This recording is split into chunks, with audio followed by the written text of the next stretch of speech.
Hello, it's the handheld diaries for August 2022 and I really need a holiday, so I'm looking a bit tired. Let me just take you through the month. So what happened? We did a major overhaul of the way we describe how the books sit in different groups and series, which is probably most noticeable if you look at our books on Amazon, because they are given the series of handheld weirds, handheld biographies, handheld Second World War classics, handheld fantasy classics. And the one I'm most proud of is handheld defiance. That's DEFIANTS. And those were the books that simply didn't fit into any other category. They weren't Second World War, they weren't biographies, they weren't fantasy, they weren't science fiction, they weren't funny. But blimey, they're important because it just became so obvious, having pulled them out together, that the handheld defiance are about people, mostly women, but people who simply will not do what society expects. And that was just such a discovery. It's a really interesting way of looking at the books we've published. It's all very well setting up a list in advance, thinking these are the books I'm going to do and it's going to be like this, and the straight line of development I had imagined, but it's absolutely not the one I thought would happen. And this rethinking of the groups, the series, was a kind of reflective process, and it took about a week or two to work it through.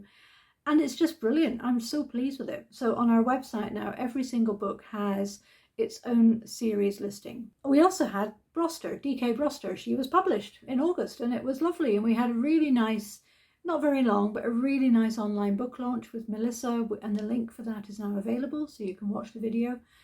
And it's just good to get that out in the world. It's just so nice. It's the end of the process, because as I've said a few times before, a book might take 18 months, possibly longer. It's rare for it to take less than a year.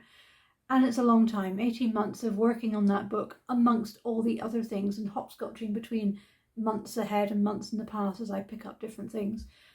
But when you get to the end, when the book is out, then that's good. End of process. Job done. In the catalogue. She's no longer front list. Well, maybe she is front list. Front list and back list are interesting book selling terms. I think Broster still is front list, but in a month or two she will become backlist. I've been proofing the Christmas catalogue entry, and that was fascinating, because when I initially sent the blurb to the Booksellers Association for the Christmas catalogue for them to decide whether they wanted it, I think that was a long time ago in the planning process, because when they sent me the proof for the actual advert, I looked at it and thought, oh no, rewrite the whole thing. That was nice. It's good to feel the progression working, that things are not still stuck as I thought they were 5 months ago or so. So that will be coming out October, I think, the catalogue. So your local independent bookshop will have the catalogue on its counter, and you can look at it, and you can look for John, Llewelyn, Rhys, The Flying Shadow, and England is My Village, which are our November titles, because they will be in there. Finally, the contract was signed for our November 2023 book. I had already signed the contract, but the owner of the estate for which it belongs was taking quite a long time. I did not think that they would not sign, but it's always a little bit tricky advancing with investment in cover design and so on until the contract is signed. So it's signed. We are republishing a memoir from the Second World War by Anne Stafford, who you may remember as one of the co-authors of Business as Usual. And it includes her amazing illustrations of wartime conditions, because she drove ambulances during the war. Rose Macaulay also drove an ambulance. It seems to have been a thing that many women did. The memoir is very, very good. So, contract is signed, cover is done. Jessica Hammett from, I think, University of Bristol will be writing the introduction. She's an expert on women and voluntary services during the war, and that's coming out in November 23. I began work with a new mentee for the Society of Young Publishers. So this is a really nice organisation that supports people wanting to get into publishing, and they ask people in the business, would you like to do some mentoring? And I quite like doing that. So I had my first mentee last year, And it was really good, a really interesting experience. I did an awful lot of work with her on her CV and talking to her about, well, look at these skills. These skills are amazing. Why are they on the back page of your CV?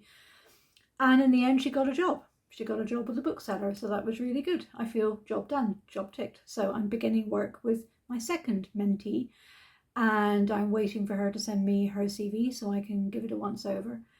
And then we'll progress from there. I needed a new catalogue. We have a catalogue, which is a nice folding thing, and I'm running out at the moment. I've got 5 left, and I printed 500 originally, and they usually last for about 6 months.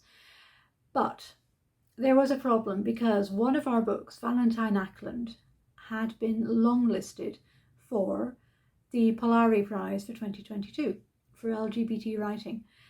And the catalogue is supposed to be coming out right now. In fact, it will be coming out in second week in September.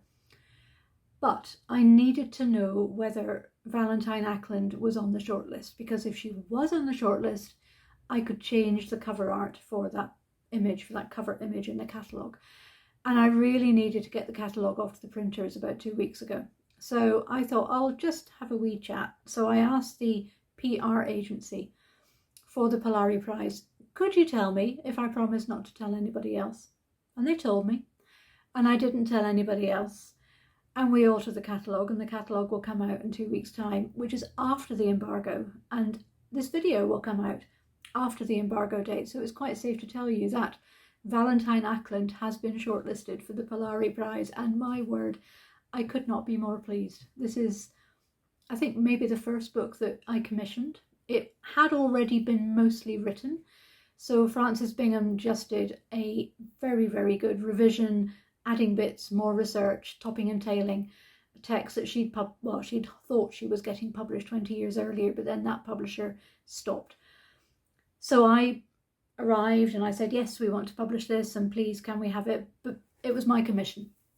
And I am so pleased that this book has been shortlisted. And the announcement of the prize will be on the 15th of November. So I will be there waiting, I hope, with Frances and her partner to see what will happen.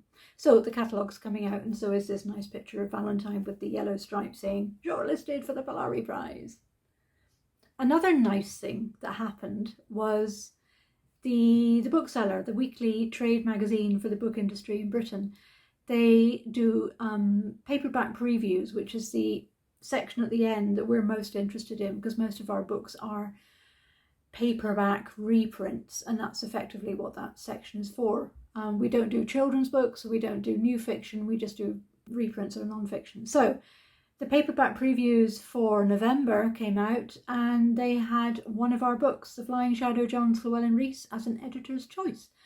And that was great, because we get not just about 2.5 centimetres of tiny, tiny text and a tiny picture. We get, 5 centimetres and a big picture. And the editor, Will Smith, actually gives his own opinion on the book. So yay, yay for Rhys again. And we're in the Bookseller again, yay. Very good. We had a book review in the New Statesman. I've been waiting for this book review for 18 months, but clearly the New Statesman has had a lot of politics to report. So DJ Taylor's review of our Inez Holden publication, There's No Story There, finally got reviewed. And that was a huge relief. It deserves a review in the New Statesman. It's such an important book about the war. It's a novel about the war, about an invented place in the northern England, a massive munitions factory, and the lives of the people that work there is great. So David Taylor just kept saying, it's okay, Kate, we'll hang on there, I'm sure it'll come out, for 18 months. That takes dedication and perseverance. I've been watching with great excitement as Strange Relics has exploded all over the internet. It has a lot of social media traction, and the book orders have been just plummeting in. I've been packing and posting so many book orders for this one title, which isn't even published yet, but that's what pre-orders are about. If you pre-order from us, you get the book early. So, Strange Relics, stories of supernatural and archaeology, classic short stories by some archaeologists, but also some great, great writers. It's doing rather well already. We're not quite at the stage of having to reprint, but it's looking very healthy for sales. And finally, I've just been scrambling this week to do all the work for this week and all the work for next week, because next week I'm away on holiday, which is, as I said, why I'm tired. So I will see you at the end of September with the diaries for September. Want to see more from us? Let us know in the comments below, and don't forget to click like, subscribe, or new content alert.